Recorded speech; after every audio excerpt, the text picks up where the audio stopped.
الأصايل اللي حمام اللي صفيته وجبت حمام وطلعت بحيث حتى من أطلع رز أقول هذا الرز أنا بطلعه.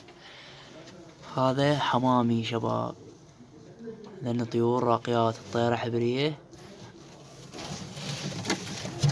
هاي طيرة حبرية شوفوها شباب، طيرة حبرية ما شاء الله. والفحل تار بسود راقي. طيرة حبري مهدل. هذا الطير فراشة والطيرة فراشة. مطيار نهار كامل شباب، مطيار نهار كامل.